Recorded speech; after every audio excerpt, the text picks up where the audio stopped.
And Yvonne, go ahead and introduce yourself. For those people that don't know you, you should know who she is, and you should know who both of us are. I'm just putting it out there.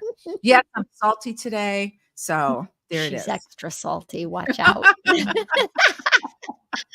My name is Yvonne Marchese. I am an age agitator, which is actually a lot of fun. It's not as confrontational as you might think, but I do that on my podcast, which is called the Late Bloomer Living Podcast, which has been around for 4 seasons now. I just wrapped up season 4 and I'm taking a break. And let's see, I do the Age Agitators Club for women, which is a whole lot of fun. We're making waves in there. We're challenging our thoughts about aging in that group and leaning into the idea of living playfully at any age. So if you want to come try it out for a month, we have a monthly Zoom call. Send me a message and come on and meet up with us. Kat's in there.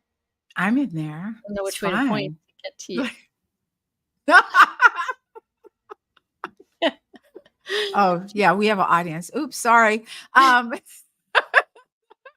Hi, everybody. I am the freaking fabulous Kat Corchado, proud military veteran, which helped me to start my podcast, Sisters in Service, where I get to speak to everyone involved in the military, from the military member or members to military spouses to military brats and even veteran service organizations. And because I'm in the fitness arena, I started what's it called? Oh yeah, Small Space Pilates. That's what it's called. And what I love, and I know you guys love this too, is I love a try before you buy. So if you would like to reach out to me and say, hey, I'd like to try it, let me know. You get a full week. You could try the classes with me. And there's a no perfection policy allowed, even for me. So let me know. And it's a whole lot of fun. There's a whole lot of giggling and laughing. You know, Yes, Kat has there this is. talent of making you feel good while you're not feeling so good. Just saying. It's a neat trick. We just make it fun, you know? So, Yvonne, what are we talking about today? Ooh, we have been inspired by the Olympics, especially Kat, who is a little sleep deprived, which may be why she's so punchy. Yes. Oh my goodness. For sure. I'm not going to lie about that. So I caught the fever. I did not get to watch the opening ceremony and all the things because you got to stream everything to watch things. Now we got rid of our cable.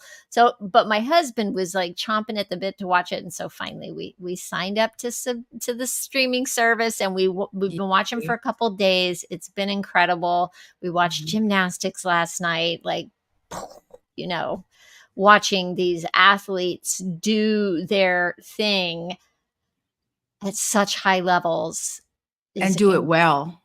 Man, oh man. So incredible. And watch them succeed and watch them trip up and all that. So we thought we'd talk about having your dreams what's it like when a dream comes true? Like what is it like, Kat, to stand on that podium after years of training and have them put that gold medal around your neck? And we were watching one of the guys from France had won a gold medal. Marchand. I can't remember, but he was standing there. He's like a hero in France. You're watching him I'm like, how do they stand there and not cry? Right. That's what I said. They're just like, okay, thank you. And I'm like, I'd be bawling. Oh my gosh. But you could tell he was moved. Even, you know, you could see, I was like, I love watching those podium moments. Yeah. And then Kat asked the question, well, what happens when you achieve something and then what? You know? And then that's also what happens when you have a dream that doesn't come to fruition. Because we've all had that happen. What do you do now? Yeah. So just to give you a background, I have watched every Olympics since 1968. In fact, I'm actually 82, y'all, just saying. I look good for my age, don't I? And I watched Bob Beamon. Good period. Do the oh, thank you. I watched Bob Beamon do the long jump. And I instinctively knew I wanted to do something like that. I didn't know what it was. I didn't know who he was, but he was my inspiration for wanting to be an Olympian. And so you have that frame of mind here all the time because it was something I wanted. It was passion for me about that. And so I've watched every Olympics since 1968. And every Olympics I've watched, with the exception of maybe 1968, has been emotional for me because I wanted to be an Olympian. I wanted to be a part of history not more than a medal. A medal would have just been like when you get extra ice cream, that's that kind of thing. And so for years, in my mind, I have a banner up and it says Olympics. And now, it's hanging by one thing. Some of the letters are missing. It's dirty. It's like, And you wanted to do track and field, right? yes, I That wanted to was do your track and sport? field. That was my Yeah. sport. Yeah. And so the Olympics are always somewhat emotional for me because I still feel that passion. Now, I can't get out there like I want to, but in here, absolutely. So let's talk about what happens when your dreams do come true. So you've worked for years and years and years. You get to the Olympics, you win gold. You come back 4 years later and you win gold again, and maybe some other hardware. And you said, okay, that's it. I'm good. What happens after that? What do you do? What's the next thing? Because think about these are high level athletes. All you have on the brain is Olympics, getting to each competition, qualifying. What happens after that? Like, do you have time to do you know what you want to do? Because and we talked about this before, this is transition. How do you transition from that to something else? Now, I did hear that Simone Biles does have a gym where it's a, gymnastics gym. I was like, oh, well, there you go. So, but still mentally, how do you, how do you calm down? How do Right. you, not be at that level anymore because you've been at that level for so long? Yeah. I don't know the answer to that, Mhm, is my answer. I don't know the answer mhm, to that. I mean, maybe in a way I do. Okay, so here's the thing. For my example of this, Kat, is that from the time I was 6 or 7, I wanted to be an actress. mhm, And I also wanted to move to New York City and be specifically like a theater actress. I wanted to do films too, but I wanted to live in New York and be an actress. And I did make that move in my 20s, mhm. sold everything I owned, moved to New York without a job, didn't even have a place to live. So, in a way, my dream did come true. Did I become famous? No. You know what I found out? I found out I didn't want to be famous. I Once I started doing the work, I was like, you know what? What I really want is I want a career where I'm known and respected enough to get good work, but Mhm. not famous enough to be stopped on the street all the time, you know? Yeah, I get that. I think Yeah. it's, I mean, you could even take it to, you've got your dream job where with whatever company that is, whatever that job is, and then you keep moving up, moving up, moving up until you can't go any further. And you do that for a while. I don't know what a while is, 5 years, 10 years, whatever. What then? Where do you I go think from a lot of there? times there's an emptiness when people get to that Mhm, point, you know? You think, "Oh, they must have mhm, everything." Like that, "Look at so and mhm, so. They've done it. They've mhm, got this award, that accolade, that title." mhm. And I have to wonder how often people get there and go, "Huh, is this it?" You know? I kind Or of go ahead. yeah, or just like, "Okay, check. Now what?" I kind of equalize it to like empty nest syndrome. You're mom, mom, mom, mom, mom, and then the kids go away, and all of a sudden it's like, Yeah. Again, that's another Not one that I'm you're not a facing. mom anymore, but you don't Right. have that constant, and you Yeah. have all this free time for the most part. And it's like, okay, what do I do now? Oh my goodness. You I know? mean, how many people that are gonna be watching this are gonna relate to that? How many Yeah. moms? And I am right on the cusp of it, Kat, Mhm. and you're well beyond it, but I'm still like, "Oh, I have one at home still for one more Mhm. year. What am I gonna do when I don't have, Mhm. like, the interruptions or the needing a ride or whatever the things are?" And I'm really glad that I have positioned myself in the way that I have right now, where I have a podcast and I have a business and I Mhm. know, and I have community. I Yeah. have I have friends in our mastermind community, and Mhm. who are going through business stuff Mhm. at in the same way I am, and have been, and a lot of you have Mhm. already been empty nesters, so I have people who've walked the path ahead of me, to talk to and all that. Maybe I think that's a it's good part of interesting it. too that there are people who think of retirement, when you've worked so hard, then you go to retirement, and people don't like retirement. They're like, "What do I do now? It's been go, Yeah, go, go, do, do, do, and now it's nothing." And so I thought it was just interesting to ask that question, because we're all, whether you're a high level athlete, whether you're a high powered executive, whether you're a mom, a stay at home mom, what are you going to do? Because we're all going to transition to something else eventually. What do you do then? And I yeah, think it's important that, like you were talking about, Yvonne, that you have your podcast, you have your business. You know, I have my podcast, I have, my business, but I also went through that empty nest thing a long time ago. And, it was different for me because I was a single parent. And, as my son was going to college, I just met my husband. You know what I mean? So it was kind of like a transition, like so many things going on at the wow, that same must have time. been really interesting to be, wow, Yeah. I didn't realize that was the timing. That was so I was 35, and 35 was just, how you were talking about how different landmark ages. Some people's like, "Oh, it's, 40s, your 50s, your 60s." And 35 was huge for me because so many transitions were happening at the same time. We're moving from on base to off base. Nathan was going to college. I just met Peter. We were moving in together, but it was all of this stuff. And I was super weepy. I was super like emotional.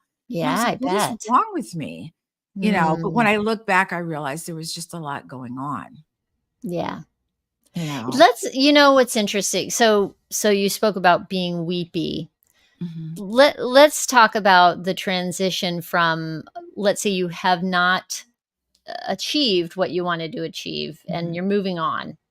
So for me, that was also my mid 30s, Cat. mhm. That I became a mom in my mid 30s. I was a late bloomer as a mom. For real. And that is when I thought, after I had my first kiddo, that I would go back to auditioning and acting, and Mhm, I went back in, dipped my toe in when he was about 2 years old, and John had just finished grad school, and so I was like, "Okay, now I can start auditioning again," and I went out and auditioned and realized that I didn't want to do it anymore. I didn't want that perpetual grind and mhm, chase of trying to get the next gig. I wanted to be a mom. mhm. And that's after, close to 30 years of thinking of myself and identifying as an actress. That is what I do. This is what I'm after. And then it was really 5 years of going, who am I? I know. What do I wanna be when I grow up? Because I don't Mhm, know anymore, and I had always known. I wasn't, I was lucky in a way that I mhm, always had a passion that mhm, drove me, and then to be without it was quite the shakeup. mhm. So that was rough. That was, an in-between time. And eventually I found my way to photography, and and that was literally a Shazam moment. Literally a Shazam moment. I got laid off from a job in 2008 during the recession. It was a job I had just started. And I came home from being laid off, and I was like all worried. And I'm like, Mhm. again, asking the question to John, what am I going to be when I grow up? What am I going to Mhm. do? And he's like, go to bed, sleep on it. You're going to figure it out. And I And you literally did. woke up in the morning and turned to him and said, photography. I want to be a photographer.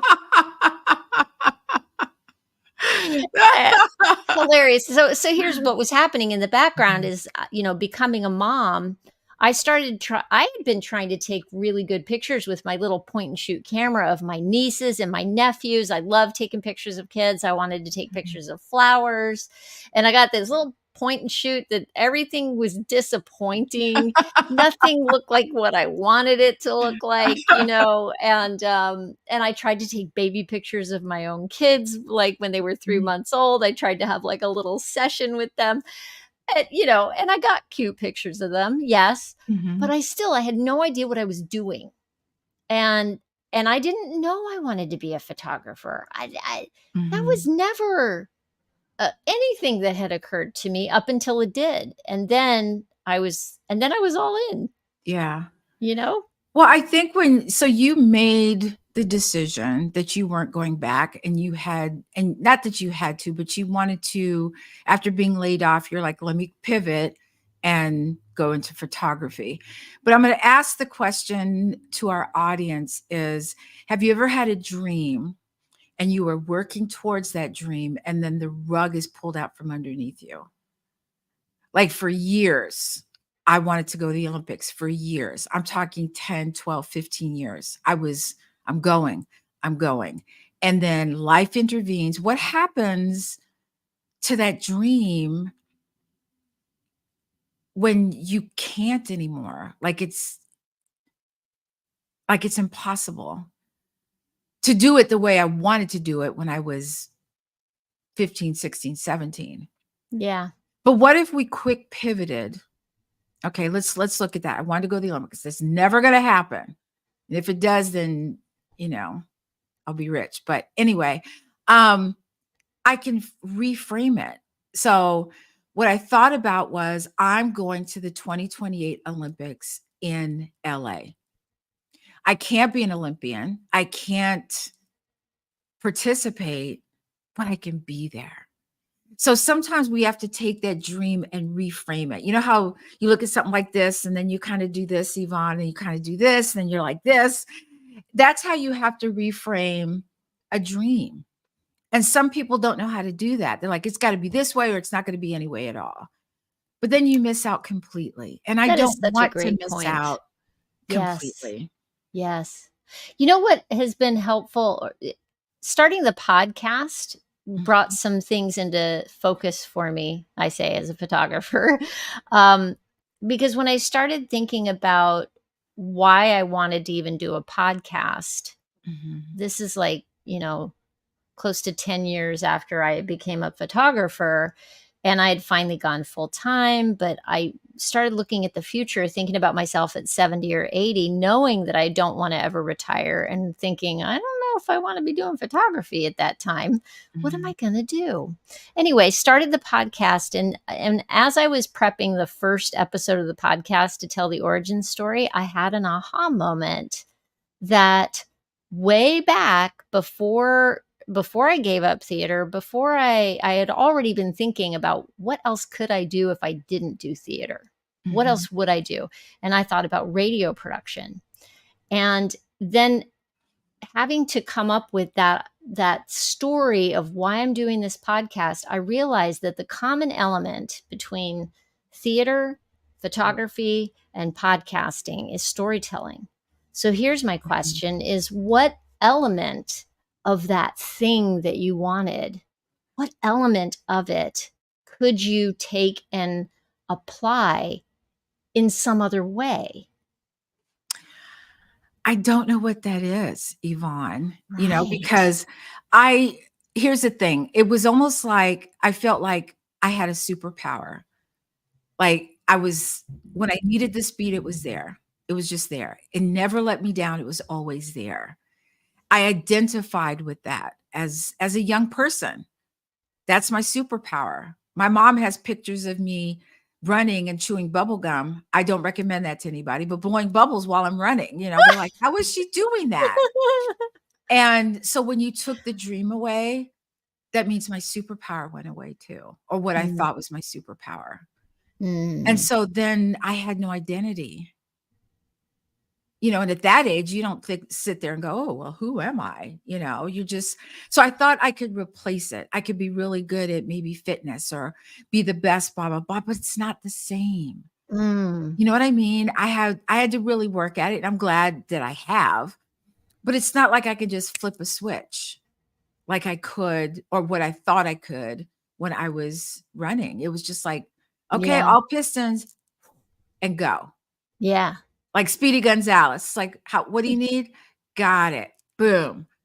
And so I had to even as late as right now, it's becoming clearer to me that my dream doesn't have to go unfulfilled. It's just going to look different.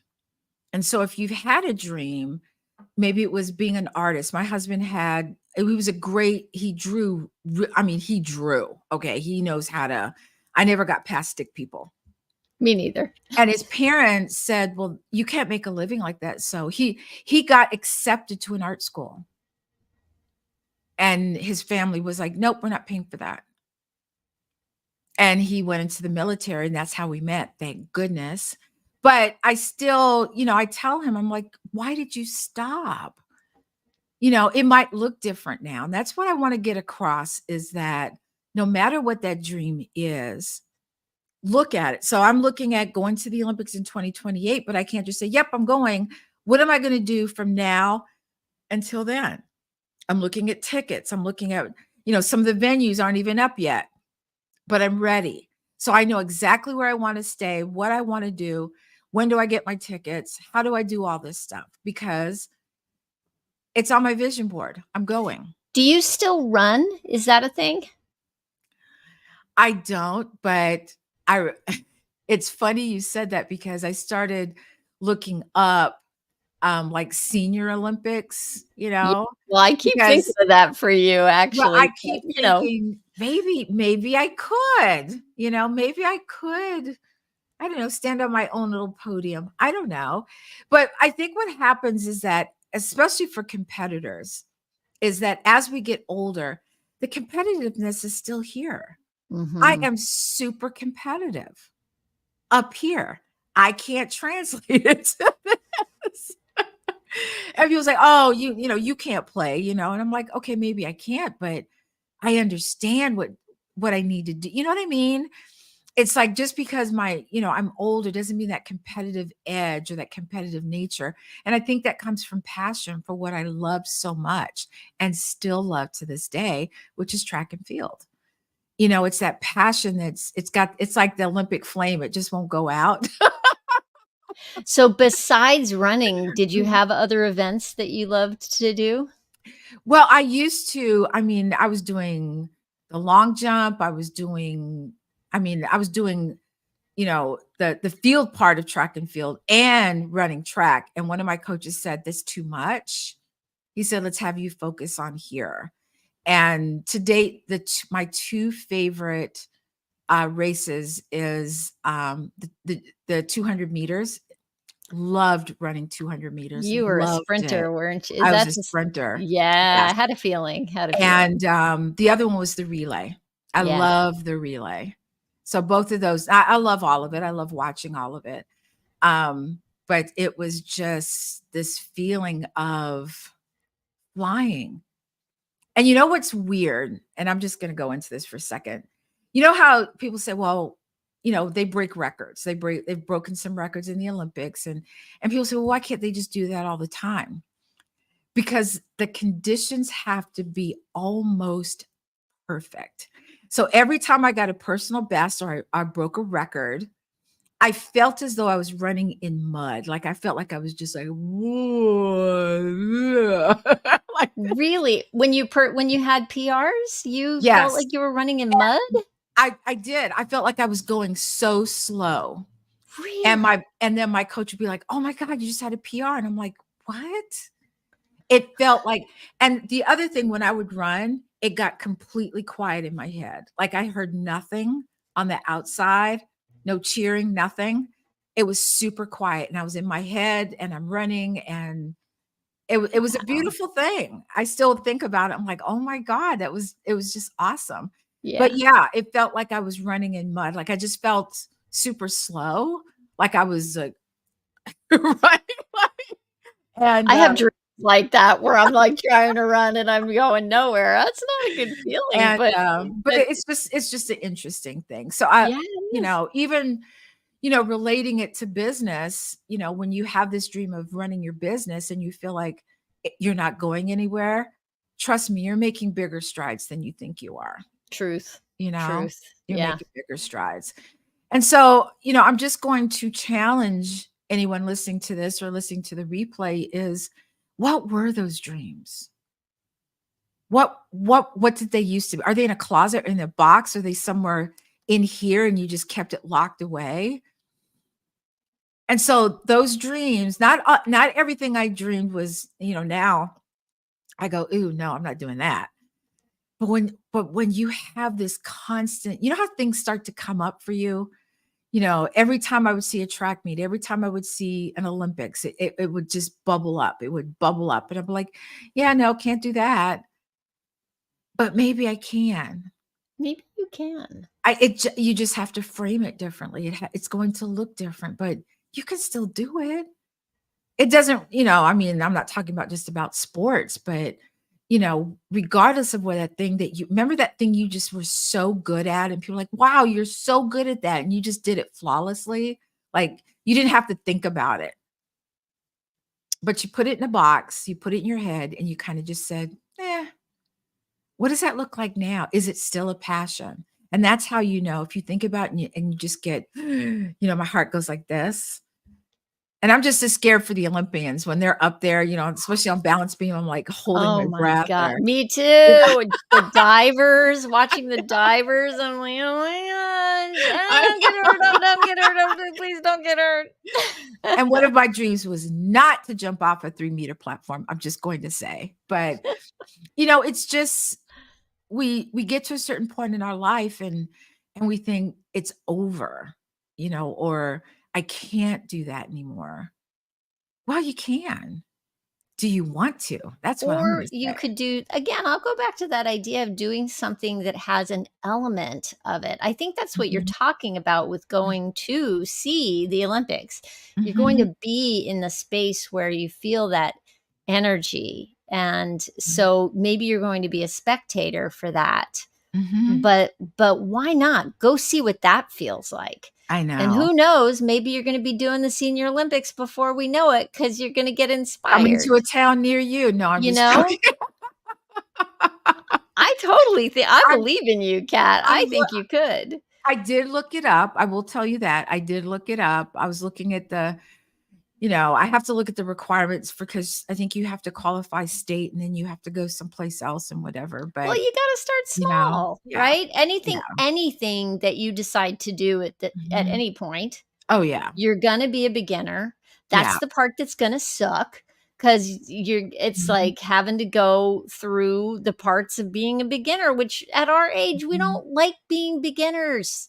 I don't I'm speaking for everybody, okay? I'm just speaking for everybody. That's it. Blanket statement.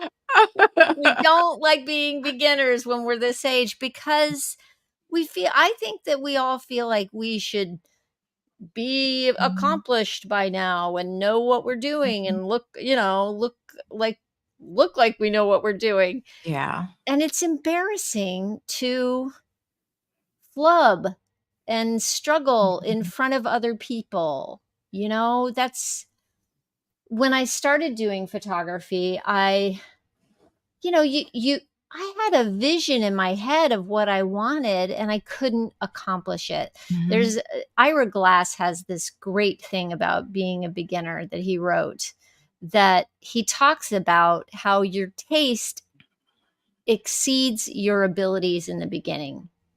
Mm. And that's the part you have to get through. You have to get through if you want it. Mhm. It's the Malcolm Gladwell 10,000 hours thing. It's like we all have to pay, we got to pay our dues. Yep, gotta pay You your have to dues. get in and Mhm. just be a beginner. And as you said, if you're applying this to entrepreneurship, you might be doing things in your business that feel like you're walking through mud. But Mhm. here's the thing: you you can accomplish much more in a year than in the day Mhm. that you're doing it. It feels impossible, and then a year later, you look back and see where you've come, and you go, "Oh." 10 years Exactly. later, you go, "Wow, look at the difference." Yeah. I look at who I was as a photographer when I first started Mhm. versus what I know now. Mhm. It's worlds apart, you know? But I think you're right, it comes from a vision. No matter what I've done, I always had a picture of what it looked like in my head, and I Yes. wanted to get as close to that picture as possible.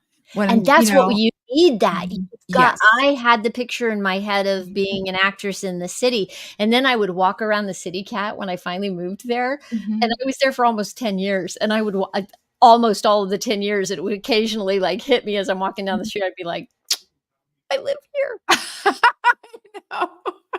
Like, "I'm from El Paso, Texas. I live in New York." Yeah, That'll I be, live in New this York. Yeah. yeah, and I'm doing it. I'm doing the Mhm. thing.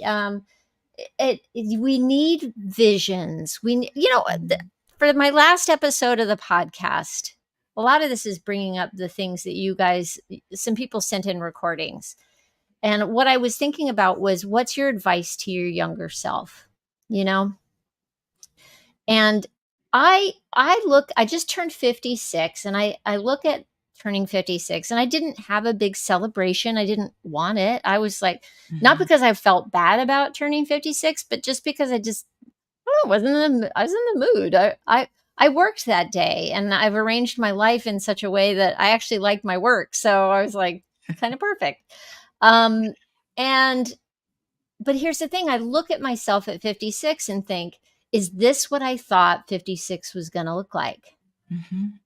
No, it's not. And there's two reasons for that. The two reasons are this. When I was young, when I was really young and I pictured myself as a grown up, I was picturing myself in my 20s and 30s. And then I'd kind of think about what would it be like to be old. And I know, 'cause it and was old to you. Right. And midlife didn't fit anywhere into that. When I was thinking old, I was thinking old lady in a rocking chair kind of stuff, you know? Mhm.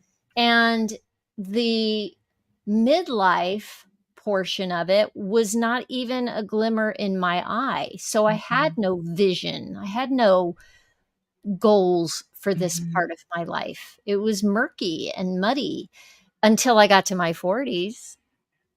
And then when I got to my 40s, it was all fear Mm. because I had my ideas about what aging was gonna be, that old lady in her rocking chair, and I was like, "Oh my gosh, I'm getting closer to that than all the other things that I visualized."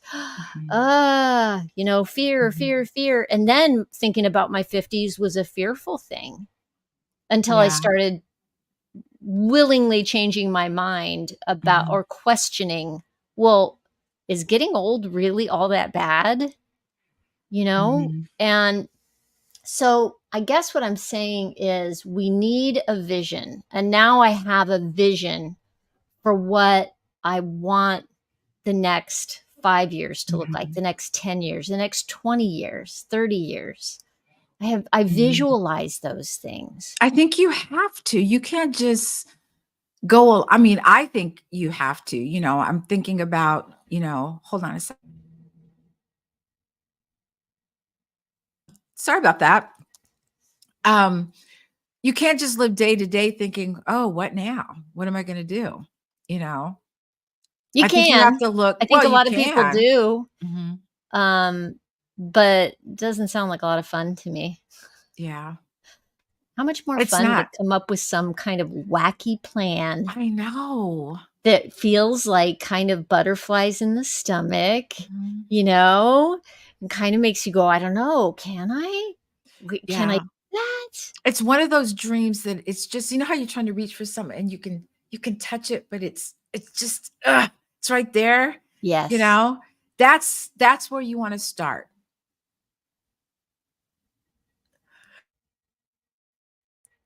Uh-oh. Cat's choked up. No, yeah, it's allergies. God, this heat and just sneaks up on you, And so by my the way, I see apologies. Brady back there in the background. Hi, Brady. Brady's always back there. Brady likes to show up in the show occasionally. He shows up in our classes too sometimes, I'm just gonna say. So I His thought cameo appearance. this conversation was just really important to me because watching the Olympics just brought up a lot of emotions. And I thought, what kind of emotions do other people have about unfulfilled dreams? Yeah. I I think about the acting thing, Kat, and I'm like, would I ever go back to acting? I don't know yet. And that's how I know I'm not ready to go back, you know? Mhm. I do think about it, and I do watch, so my Olympics is the Oscars, right? And the Tonys, right? Yes. Those are actor Olympics. And you know, and I watch those, and first of all, they're not equivalent because there's so many great shows that never get an Oscar. There's so many great performances that never get an Oscar, and you're taking like 6 people of amazing levels of craft and skill and Mhm. talent, and giving an award to one of them when you can't even compare. It's like apples and oranges. Yeah. The you know you, They're both good. They both, how do you pick? You're right. My husband sent me a little video the other day, and I was like, "This is genius. This is so on point, Kat." It was Josh Groban and Sarah Perel, I think is her name. They co-hosted the Tonys one year, I guess, and they did a song about all the losers. And so neither one of them had ever won an award. And they were like, "Here we are. We're the hosts, and we've never won an award. And we just want to acknowledge that 90 something percent of you are going to walk out of here tonight without an award." Without an award, yeah. But that doesn't take away from the level of your work, Mhm. the commitment, everything that you have taken from this. And I look at having given up theater, and I never would have gotten into photography. Mhm. I have 2 kids that I'm just so proud of, and would never trade in a million years. I have a Mhm. podcast now. There's so much that has happened because I walked away from that, you know? Exactly. And I think we change as we get older. The things that we thought we wanted, you know, not so much. But then Yeah. there's other things that we go, "Yeah, that would be cool. What would it look like if I did that?" But what I wanted to say is that no matter what your dream is, take baby steps. Okay. And what I mean by that is when we go on a trip, a road trip, you don't just get in the car and go. You have to plan it. Who's driving? Who's going? What are we taking? Where are we camping? Are we camping or are we going to a hotel? What roads, what's our whatever you call that, our destination, how are we getting there? And so I think your dream is kind of like that. It's take a baby step and go, let me look at this. Maybe it's looking on the computer at something. What does this look like? Maybe if it's going to school, what does it look like? What are the courses? Do they have the courses I want? If they do, then how much does it cost? Can I deal with that? Do I even want to go to school? Or, let it sit, let it marinate. You know how you have spaghetti and you don't just put the sauce on top, you let the sauce marinate, you And just the let it. sauce is always better the second day. Sauce is always better Really? the Oh my second god. day. Marinate on it. Marinating, you're making me think of Adam, and this brings me back around to the podcast episode, which I started to talk about, and then I went off on some tangent, I don't even know, but I'm thinking of our friend Adam Rothenberg, who always wanted to be in the entertainment industry. And I think as a young guy, he thought performer, and what he talked about in his contribution to the episode was that his advice to his younger self would be to keep dreaming, because his dream, as you said, it's come true, but not in the way he thought it was going to come true. He is in the entertainment industry as somebody who interviews other performers, and just had a million visits to his entertainment Website, platform, yeah, to his his platform. website. So he has found his happy niche in the entertainment industry. And it And probably looks a lot different than what he expected, but sometimes a happy accident is just that. And look yeah. look where he is now. And if anybody wants to go check him out, go look up Call Me Adam. Little shameless plug for our buddy. Yeah. It may not look exactly the same as you thought it would, but you might, one of the things I hear from people that I love is this idea of having an idea in mind, and then and working towards it, but holding it lightly in a way where you're like, okay, let it be this or something better. Mhm. Let it be this or something better. Like, allow for that cosmic surprise, Mhm. you know? Because you just never know. When you start the ball rolling, you have that thought up here. And what I mean marinate is it's a thought, and let it go for a little bit. If it keeps coming up, then it's something that you need to pay attention to. But at the same time, the universe is going, "Oh, you want that? So be careful what you ask for." Truth. And be specific, because the timing isn't always right. Um, but just keep dreaming, because Yes. if you don't, then I don't know. I don't think I would have been doing all the things that I'm doing at the age that I'm doing it if I had stopped dreaming. Right. So Think of all the just people that would not have had the benefit of your instruction as a movement coach, Mhm, as somebody who could help people get healthy and feel good in their mhm. bodies, right? Yeah, and it didn't start out that way. I just wanted to make some extra money, being an instructor, and then it kinda just I thought, "Well, wait a minute. I kinda like this. I really like this. I wanna do more." So, that's how you know when it starts to be this thing, when you keep, "Okay, let me go to this. Let me do this. Like it. Let me go back," you know? And it might be just a thing at the moment, but what if it's not? What if it sparks you to be an instructor of something, or it sparks you to take a class in watercolor, free Yeah. painting. I call it free painting. Yeah. Freehand, where you're like Right. so Never just stop keep dreaming. dreaming. Yeah. Never stop dreaming. And take steps towards the dream, and embrace being a beginner. That's my final Mhm, sign off. I'm looking at the time going, mhm. "Wow, how did Okay. that happen?" And I'm That's just my gonna final say thought off is be a beginner. mhm, Enjoy it. yeah. And I'm gonna ask all of you to just sit down with a pen and paper.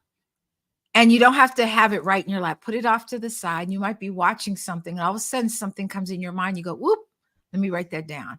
You don't know what it is. You don't even know what it means, but you never know what could happen with that thought, because you'll find a way. The universe will help you find a way to make that happen. So that's my final sign off. Yvonne, when are we back? We are back on August 23rd.